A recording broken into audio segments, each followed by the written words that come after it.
you can't talk about blue-collar work without mentioning the name Mike Rowe. In 2008 was 2.3 million. 2.3 million open positions. Today it's about 10 million.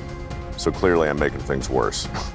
Send me to a town you can't find on a map, to meet people you didn't know existed, doing jobs you didn't know needed to get done. 64% of Americans today affirmatively believe the American dream is dead or no longer applicable to them.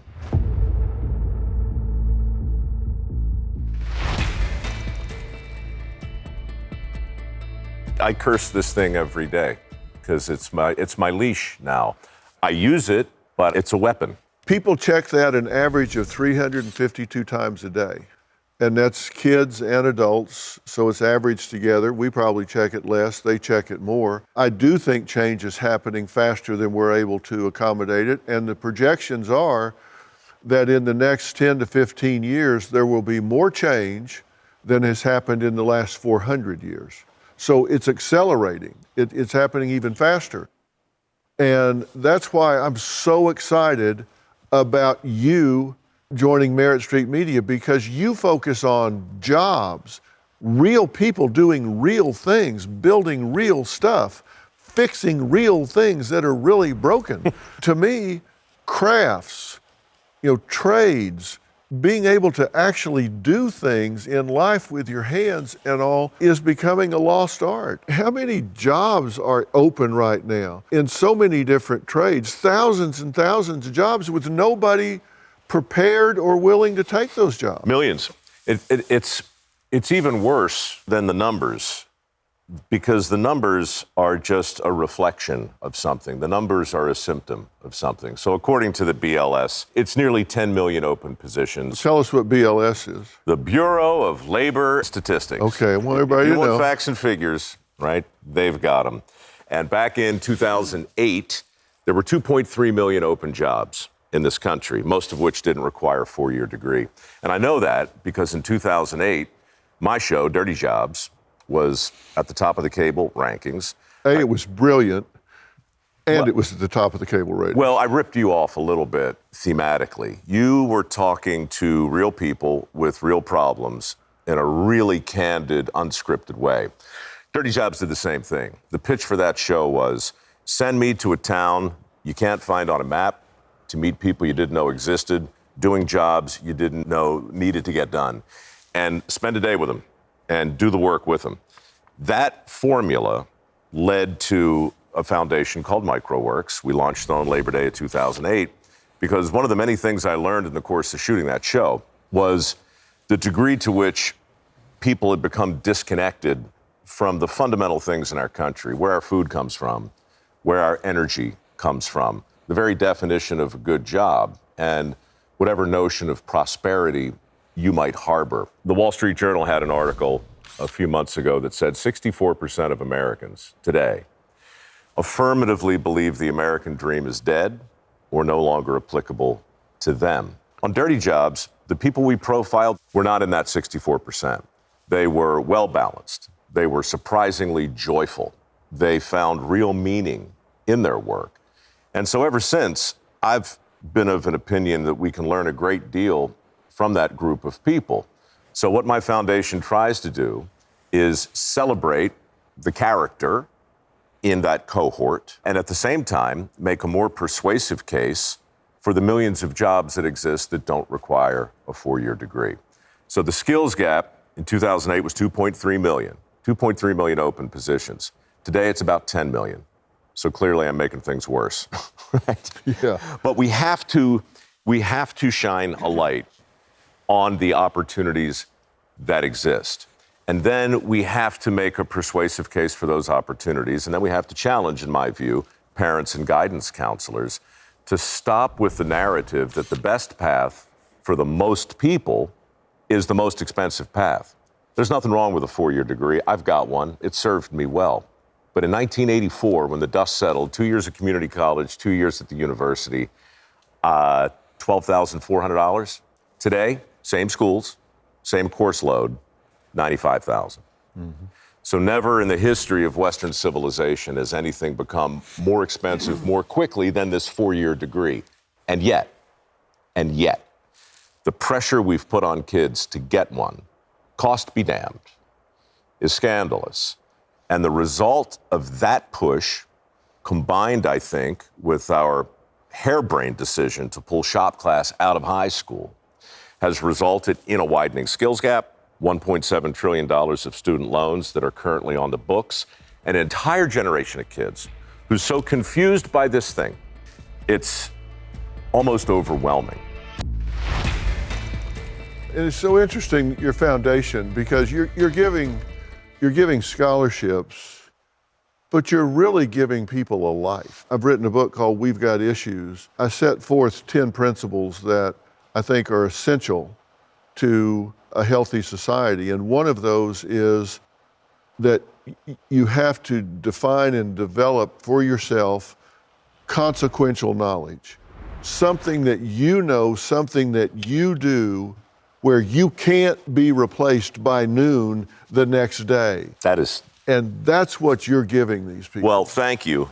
And that level of certainty that is an essential part of happiness has been compromised by this thing, right? Because this thing is filled with uncertainty.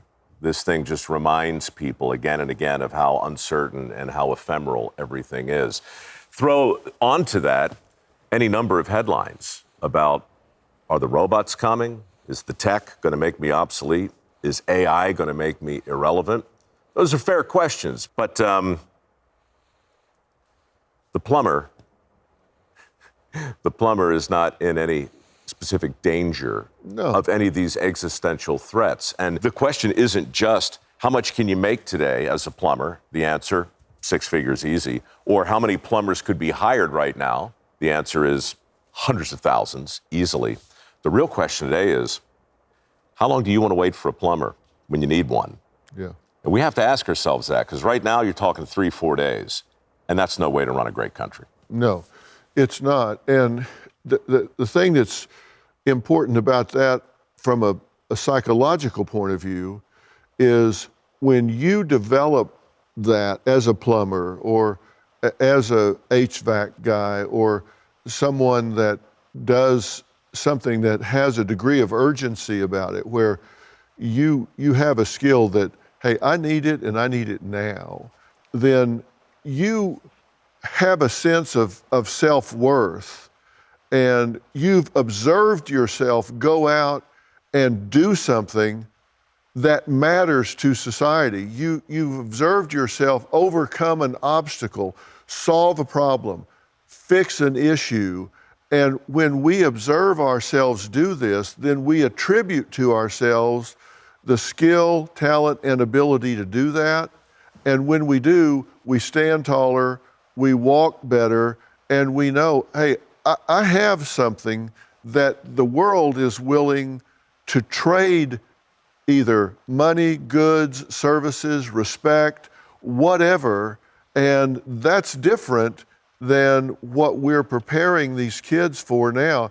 You go to college and pay a fortune for a degree from, say, an elite university, and when you get to that elite university, they teach you that what we should be working towards is equality of outcome. Really? Then why am I paying you $250,000 for an elite education? No matter what the outcome is. If I can sit at home in a beanbag eating Cheetos while this guy's out busting his tail, then why do I need an elite education? It seems to me to be a contradiction in logic. These are people that you're giving a kickstart to in their lives that can say, I did that today and I saw myself do it, so I know I can. Thanks. One slight tweak to it. What we're doing is not giving them a life, we're throwing them a lifeline. And full disclosure, not everyone grabs it. Of course not, but it's a hand up, not a hand out. You're giving them a chance, and that's all you can do. That's all you can do. Our scholarship program is called Work Ethic Scholarships, in part because I couldn't find anybody else who was putting it front and center. We have academic scholarships, and we have athletic scholarships, and we have artistic scholarships. But who's rewarding the kid who shows up early and stays late? Who's rewarding the kid who who cheerfully volunteers for every crappy task there is, right? There has to be a way to elevate perfect attendance, for instance, against a perfect GPA, which is really more important, right? What do we really want to reward, and which is more indicative of work ethic? So my foundation turned a corner a month or two ago. I've been trying to get a work ethic curriculum into high schools, right? I hear from a lot of parents who are very uneasy about ESG and DEI and CRT and the army of angry acronyms, right, that seems to have dominated public education. So our work ethic curriculum is anathema to those things. It's a simple curriculum that's designed to stimulate conversations about merit. This curriculum is now in Western High in Clark County, Nevada. So 750 kids are going to go through this program. And when they graduate, the top of that class, the top 50 to 100, will all get a full ride scholarship to any trade school in the country to pursue any trade. So for the first time, and I'm excited to talk about it in a place called Merit, for the first time, we've been able to attach about $5 million to work ethic. And we are going to track those kids. We are going to see how they perform, and then we're going to tell their stories. And if you'll have me back, I'll tell them to your audience right here. Oh, I would love to do that. Tell everyone the exact name and where to find your foundation. The Mike Rowe Works Foundation is available through this cursed thing or any other internet hookup at mikeroweworks.org. Every year we give away a couple $1 million in work ethic scholarships to help train the next generation of skilled tradespeople. Go get some. It's there. You got to jump through some hoops, but the money is real.